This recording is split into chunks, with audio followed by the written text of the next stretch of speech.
চিকিৎসকদের গাফিলতিতে মৃত্যু, suspend MSVP সহ 12 জন ডাক্তার। মেদিনীপুর মেডিকেলে সদ্য মায়ের মৃত্যুতে কড়া ভূমিকা মুখ্যমন্ত্রীর।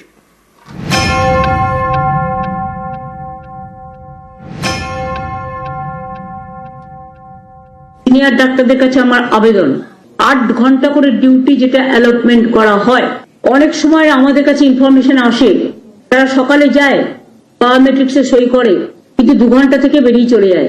অনেকগুলো প্রাইভেটে হসপিটালে নার্স অপারেশন করে তাদের মধ্যে কেউ কেউ ফিরে আসে। হসপিটালে সরকারিও কাজ করব, একই সাথে প্রাইভেটে গিয়েও কাজ করব একই সময়ে, এটা হয় না। মেদিনীপুর মেডিকেলে সদ্য মায়ের মৃত্যু, বেশ কয়েকজন সদ্যজাতর মা অসুস্থ, স্যালাইনে পার্শ্ব প্রতিক্রিয়ার অভিযোগ। এ নিয়ে রাজ্য জুড়ে শোরগোল। তদন্ত করছে সিআইডি। স্বাস্থ্য দপ্তরও তদন্ত কমিটি গঠন করে। সিআইডি ও তদন্ত কমিটির রিপোর্টের ভিত্তিতে বৃহস্পতিবার মেদিনীপুর মেডিকেলের 12 জন চিকিৎসককে সাসপেন্ড করেন মুখ্যমন্ত্রী। দুটো ইনভেস্টিগেশন রিপোর্ট যখন চিফ সেক্রেটারি এবং হেলথ সেক্রেটারি আমার কাছে সাবমিট করেছেন এবং তারপরে তারা সাজেশন দিয়েছেন, সব সাজেশন মেনে নিয়ে এই 12 জনকে সাসপেন্ড করে দেওয়া হলো, along with pending investigation by the CID। Duty থাকা সত্ত্বেও ডিউটি পালন করেননি যারা ট্রেনি, তাদের হাতে সিজারিয়ান ছেড়ে দিয়েছেন যারা।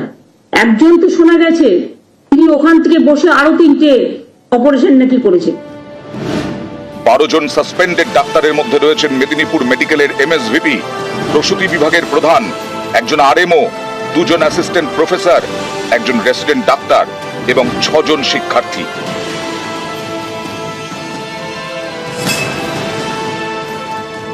চিকিৎসা শাস্ত্রে যারা জয়েন করেছেন, সেবা হচ্ছে তাদের সবচেয়ে বড় কাজ। সঠিক সময়ে সঠিক চিকিৎসা, এত টাকা বাড়ানো, এত সিট বাড়ানো, এত মেডিকেল কলেজ বাড়ানো, এত তো বাংলার ছেলে মেয়েরাই সুযোগ পাচ্ছে।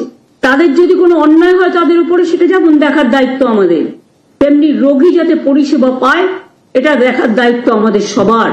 কিন্তু কেউ যদি মনে করেন তার দায়িত্বটা পালন করবেন না, সেটা কি আপনারা কোনোভাবে জাস্টিফাইড করতে পারেন?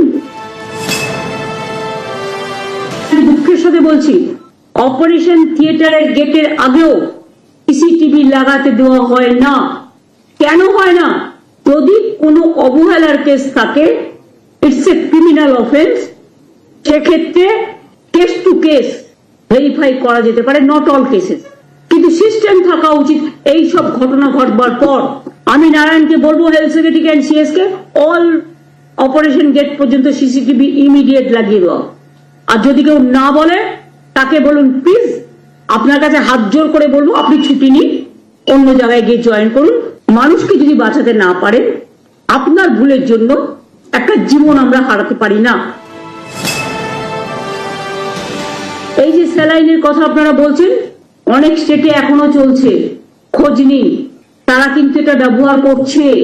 এর মধ্যে অন্য কোনো কাহিনী থাকতে পারে, আমি এর মধ্যে যাব না, আমরা বন্ধ করে দিয়েছি। আমরা ভালো করে এটাকে রিটেস্ট করব, আর যদি অল্টারনেটিভ ভালো কিছু অ্যাভেলেবেল হয় সেটাকে দেখতে বলবো। এটা খুব সিরিয়াস ব্যাপার, দরকার হলে সিনিয়র ডাক্তারদেরও এখানে রাখতে হবে। যদিও আমি মনে করি যে মৃত্যুর বিকল্প কোনো সান্ত্বনাতেই কাজে লাগে না, সাহায্যেও কাজে লাগে না, তবুও মৃত পরিবারকে আমরা 5 লাখ টাকা ও পরিবারকে দেওয়ার জন্য আমরা অনুরোধ করছি। এবং তার পরিবার থেকে যদি কেউ চাকরি করতে চায়, যেহেতু এটা আমাদের ডাক্তারদের নেগলিজেন্সির জন্য হয়েছে, সরকারে যদি কেউ চাকরি করতে চায় আমরা সেটাও করব। নিউজ 18 বাংলা। আর সেই মেদিনীপুর মেডিকেলেই ফের মৃত্যু। এবার সদ্য মায়ের পর প্রাণ গেল এক সদ্যজাতর। অভিযোগ, বিষ স্যালাইনে অসুস্থ হয়ে পড়েছিলেন ওই শিশুর মা রেখা সাউ। জন্মের পর থেকেই ভেন্টিলেশনে ছিল তার সন্তান। বৃহস্পতিবার সকালে মারা যায় তার সন্তান।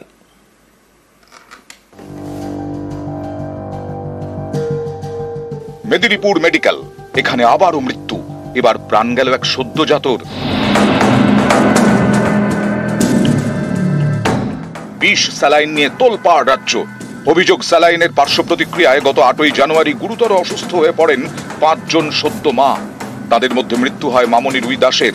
3 জন ভর্তি এসএসকেএমে, বাকি 1 জন রেখা সাউয়ের চিকিৎসা চলছে মেদিনীপুর মেডিকেলে। জন্মের সময় তার সন্তান কাঁদেনি, ভর্তি ছিল ভেন্টিলেশনে। সেই লড়াই শেষ।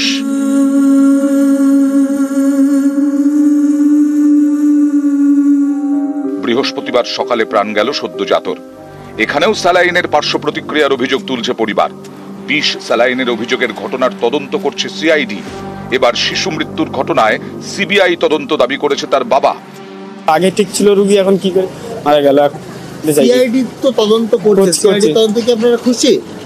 না, তার থেকে আরো বড় যেমনি বড় এসে যেমনি তদন্ত করে এখানে, সিবিআই। হ্যাঁ, সিবিআই তদন্ত করবে এখানে।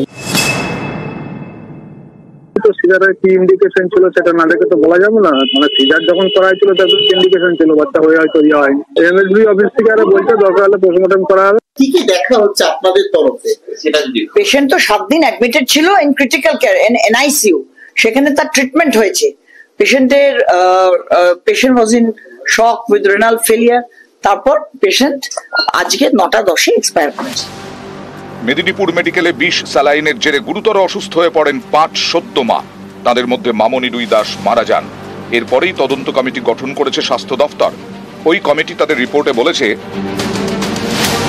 পেশেন্ট রেখা সাউ, বাচ্চা প্রসবের সময় 15 মিনিট, সম্পূর্ণ অপারেশনের সময় লেগেছে 1 ঘন্টা 25 মিনিট। দায়িত্বে ছিলেন আরএমও সৌমেন দাস।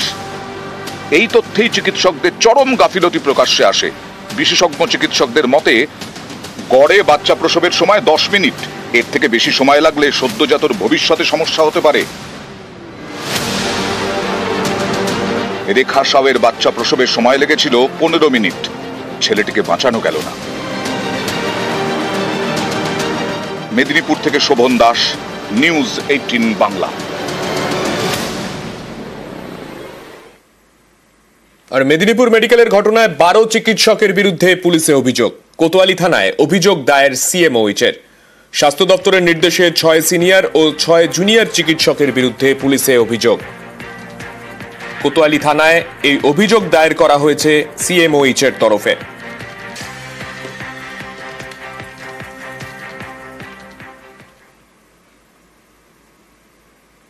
এরই মধ্যে মেদিনীপুর মেডিকেলে কর্মবিরতির ডাক জুনিয়র চিকিৎসকদের।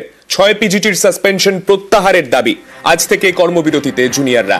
শাস্তি প্রত্যাহার না হলে টানা কর্মবিরতির হুঁশিয়ারি। এই ঘটনায় জীবন বাঁচানোর জন্য আপ্রাণ চেষ্টা করা অন ডিউটি জুনিয়র ট্রেনি ডক্টরদের সমাজের শত্রু হিসেবে দেখানো হচ্ছে। এই অপমান সহ্য করার কোনো প্রশ্নই ওঠে না। প্রসূতি ও অ্যানেস্থেসিয়া বিভাগের ডাক্তাররা ইতিমধ্যেই অনির্দিষ্টকালের জন্য পূর্ণাঙ্গ কর্মবিরতি ঘোষণা করেছেন। আগামী শুক্রবার 17 জানুয়ারি 2024 সকাল 8টা থেকে সম্পূর্ণ কর্মবিরতি শুরু করা হবে এবং যতক্ষণ না এই কর্মবিরতি চলবে যতক্ষণ না পরবর্তী ঘোষণা আসছে। আমাদের 6 জন পোস্ট গ্রাজুয়েট ট্রেনি, 4 জন আমাদের গাইনি ডিপার্টমেন্ট থেকে এবং 2 জন অ্যানেস্থেসিওলজি ডিপার্টমেন্ট থেকে। তাদের সাসপেনশনের কথা মিডিয়াতে বলা হয়েছিল দুপুরবেলা। আমরা তাদের সাসপেনশনের প্রত্যাহার দাবি করছি। আমাদের মতে অ্যাকর্ডিং টু গাইডলাইন্স আমাদেরকে ডিরেক্টলি এভাবে লায়াবল করা যায় না। রাতেই মেদিনীপুর মেডিকেলে নতুন সুপার ইন্দ্রনীল সেন। রাত 10টা নাগাদ হাসপাতালে পৌঁছন তিনি। বিষ স্যালাইন পর্বে চিকিৎসা গাফিলতির অভিযোগে গতকালই সুপার সহ 12 জনকে সাসপেন্ড করে রাজ্য। তারপরই মেদিনীপুর মেডিকেলের নতুন সুপার হিসেবে সাগর দত্ত মেডিকেলের ইএনটি চিকিৎসক ইন্দ্রনীল সেনের নাম ঘোষণা করা হয়। রাতেই মেদিনীপুরে পৌঁছন তিনি। আপনি দায়িত্ব নিচ্ছেন স্যার, এখন প্রাইমারিলি আপনার কি মানে